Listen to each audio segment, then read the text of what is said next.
let's get to the spring football. Did you watch any of it? I mean, like, by watch, do you mean did I see the highlight of Raiola throwing to Stewart in Did you stride? see a highlight? Yeah, you saw was a highlight? Benetti on the call of that? That was not Benetti. It was I don't know the guy's name. It was some random dude and Kenyon Barner were calling the game. Well, I heard Barner. Yeah. But the highlight kind of sounded like, I'm like, Benetti wouldn't be calling this. He's got to be at a Tiger series or something, right? I thought the same thing when I turned it on of like, that voice sounds familiar. Then they put him in, they showed the camera in the booth and it was like, that's definitely not Jason Benetti. But sounded somewhat similar to him. No, I did not watch. What's the matter with you? You got better things to do on There's 80 nothing to Saturday? learn from these games. It is maybe the dumbest thing that you care about is spring football, and I get all the bad and good takes from both these programs, and then I go, can we wait and see anything against a relevant There's team? no concrete takeaways. There's none whatsoever. It's spring football. It is what it is. It's a chance to get to watch some of the young guys for the first time. The main thing for me coming out of it is there is a sincere pride that I have in turning it on every year and seeing it somehow get bigger than the year before. They had attendance-wise? They had almost 46, right? 46,000 people were at a practice this weekend. And my takeaway would be you couldn't find a hiking trail or a lake or to go to the beach. This is what I love, though, dude. Like, we get hit with the label all the time on the West Coast that we don't care about sports as much and we're not as passionate. I'm okay with them not caring about this. I mean, it's fine, dude. We have every other Saturday the rest of the spring and summer to go on a hike. No doubt. What is it to take one Saturday to go to a free football practice? Sounds like a guy that loves free football practice. Sounds like a guy who wants a little more support for his program down in Corvallis. Would you have 46 people in your crowd?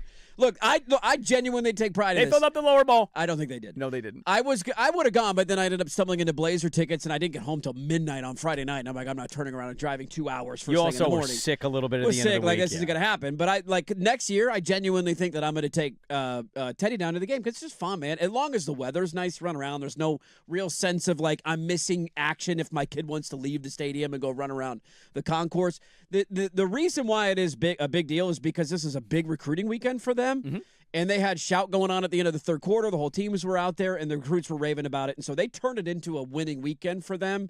And we can make fun of the idea of watching a spring football game. I certainly understand that. The draft thing is also a smart move of make dude, they're showing the draft. Yeah. There's the draft noise on the Jumbotron. You don't need to sell me on what it means for the program. It's a very prideful thing for me of like, that's cool, dude. I'm glad that we care. I'm glad that we go. It just means more out here, and we're the only team on the West Coast that does that. Nobody else sniffs the attendance numbers. No. And I'm very prideful of that. Outside of that, from a football standpoint, you want your takeaways? Evan Stewart's back in a uniform, which is a great sign. Now, he was wearing a non-contact jersey. So he was wearing the green. Does that make the touchdown less impressive? He argued after the game, because don't worry, I watched his press conference, that he would have scored either way because he ran a fade and he beat the guy off the line of scrimmage. So he argued that he would have scored either way, and I think he's right on that one. It did change his calculus probably a little bit running a slant over the middle when he made a couple of catches where he would have got hit, knowing that he can't get hit. Sure. But I think just seeing the reminder of him back in a uniform was great because he missed all of last year. Mm-hmm. And then, I think the other guy that we've kind of circled, a lot of knowns about this team, a lot of guys who are back for another year. DeCorian Moore and the pop that you're going to get from him in year 2 is going to be a massive storyline for Oregon next year. And he came out on the opening drive, and I want to say Dante only played one series the entire game. It was the first drive of the game, and they scored a touchdown. I think he went to DeCorian 3 or 4 times, and they seemingly had a good rapport, which they did last year, but his season was cut short via injury in the back half of the year. So, look, I don't blame anybody for not having football takeaways. I don't have a lot of them. You split the offensive line up, so you have a defensive line that's largely dominating. Does that mean your offensive line sucks and your defensive line is great? Yeah, because they play a real game. They play a real game. Yeah. So you have 3 starting offensive linemen on one team and 2 starting offensive linemen on the other team, and so the defensive line is just going to win largely in that regard. Well, also going in, your defensive line breaking news is better than your They brought a lot line. of guys back this year, no doubt about it. But I think the wide receivers were the 2 guys I identified. That's the biggest thing. Which is Evan Stewart, great to see him in uniform again, back in action. Some guys were banged up and didn't play. Jeremiah McClellan was one of them. And DeCorian Moore, I thought, had a nice little pop. Outside of that, seeing Dylan Raiola in a Duck uniform, I will admit, very, very weird. I've seen the highlights. I've seen the practice film, here or there when they put out stuff on social media. Yeah. Seeing it in a game, little strange. That's still going to take a while to get used to. Yeah, look, the Oregon State side, I had people telling me how unimpressed it was. I don't don't have enough bodies to run a spring game. They're doing a thing like 2 points for punts. Well, they missed field goals, so that was awful to see continue. Murphy, I guess, was the best quarterback of the bunch because they were doing more situational stuff. Yes, I think, like you 3rd can't and play 15, and right. Yeah, they don't have the bodies to play a full game, and It's been that way in Corvallis forever. It's been that way back to Mike Riley's second tenure. So, it's cool. What's cool to me is I don't know about sellouts. I think that's a bit much right now. It's cool to me that he's bringing back into the fold, like, not that Bray was anti, right? But, like, seeing Brandon Cooks on the sidelines and doing social media, and he's like, dude, he's got some juice, and just seeing he brought Mitch Canham on to be an offensive play caller jokingly and having fun. Like, right. Just getting different vibes. Because Trent Bray was one of them. Yeah, he's one of those. But, like, also operated in a very more strict, non-fun manner outside of the team itself. Other than that, dude, I don't even know who the team is. Yeah. If you want me to be really frank it's completely about it. new. Like, all of it. There's going to be some names that go, oh, yeah. And That there's guy. going to be a lot of names. Who? Where? Yeah. What? Who? And Oregon State's got a lot to prove to go from 2-10 to whatever this is going to be year one. Yeah. If I have any takeaways, and I don't, but like for you, my only question follow-up wouldn't be like, how was the game? It'd be more like, was there any difference in play calling, or is it just such a talented group that it kind of looks the same in terms of decisions to call what plays and There what was a moments? takeaway And there. okay, and you're going to deliver one. Yeah. But even then, I'm still going to be countering with, let's see it in games against real Yes. teams with tape and all that. Yeah. But what is your takeaway? Well, Lanning came out after the game and said, "Look, we're just running the basics, The basics? the basic level of offense that we possibly could." You know what? They did not run a single time the entire game. And I looked up at the heavens and I said, "Thank you, Jesus." Ooh, what is it? Not a single bubble screen.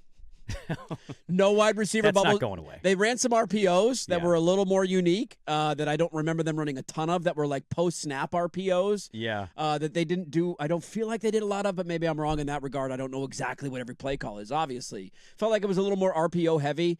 I mean, just wide receiver screens, I get that they can be impactful. I get that you want to stretch the defense sideline to sideline. They suck. They suck to watch. The one that hits out of every 9, you're like, yeah, and then the other ones go nowhere because the guy misses a block and you get tackled and it's 2nd and 9, and it's like, we should have just ran the ball there. Yeah. No bubble screens to wide receivers, and that was a welcome sign. But to your point, they probably will end up calling some in the regular season. Yeah. There, ladies and gentlemen, we bid adieu to our spring football. We had so much coverage. So much coverage, wall to wall. We had one interview with Jamarcus Shepard. You weren't out for that one. I was not here for that. Yeah. That was I fine. Yeah, it was good. You could clearly tell he was arriving to the facility because it went from car to Yeah. ding, ding, ding, ding, ding, ding. Shut the door. Don't forget your keys, coach. Make sure you get it. I'll give you one other takeaway. This is really dumb, but I'm going to complain about a broadcast of a spring game. Oh, my God. Really? I know. What would you possibly complain about? Look, I love all the alumni who have come and gone from Oregon. Just go to break. Don't do it. I know what you're doing. Don't I do love it. all. Don't thank do you it. for your service. He might be on the program. Thank you for your service. Nope. I'm not mentioning anybody by name. We know what you're doing. It's pretty obvious. I don't need all the player interviews. There were a lot of. I watched. I know. I watched. What else is it for? Just watching football. But it's not real It's real to football. me, damn it! Like, Diamador Lenore is getting interviewed, which is just really weird because, one, he hasn't been back since he left. Do you know who his head coach was? Do you know how long ago that was? Mario. Yeah, and Willie Taggart. That's right. He was there for He was Willie recruited T. by Willie Taggart. That's right. He's like, yeah, I haven't been back in thank you for coming back and talking to the team and all that. It is spring football. I don't need an You interview. Little Grinch. I don't need an interview, okay? What else do you need to see? I miss an explosive. Don't they still show the game while they're interviewing him? No, they're on this. They're just hearing the crowd react. They're just showing the guy on the sideline. Can I tell you something? I missed a crowd reaction. What happened? I want to know. Can I tell you something? Yeah, what do you got? You didn't miss anything. They ran for 5 yards. You don't know that. And the crowd who chose to go to that game instead It of was the beautiful actually- beach was like, yeah! It was actually really funny because during 2 of the player interviews were the biggest crowd pops because of the draft picks, and they couldn't cut off of the player interview to show the crowd react. I think it was Betcher and Malik Benson who both went, and the crowd goes crazy, and you're like, I wonder what's happening in the background. I'm hearing a Diamador Lenore interview right now. Yeah, I haven't been here in 9 years, but it's cool to be back. Think Betcher's going to be good? No. I'm rooting for him, though. I weirdly got confidence for the Colts for whatever reason. I don't think he's athletic enough to play linebacker in the NFL, but I hope I'm wrong in that regard. Does he become a baseball player? I don't think he's good enough. Oh. I think he's in the hall of really good at both sports, not Great college player, Yes. not great NFL phenomenal story. I'm rooting Yeah. like hell. I always do for the local guys, Oregon and Oregon State included. It's cool to see him get drafted, but no, I certainly think he went where he deserved to go in the draft, and now, hey, you never know, man. 6th round pick. We'll see if it works out.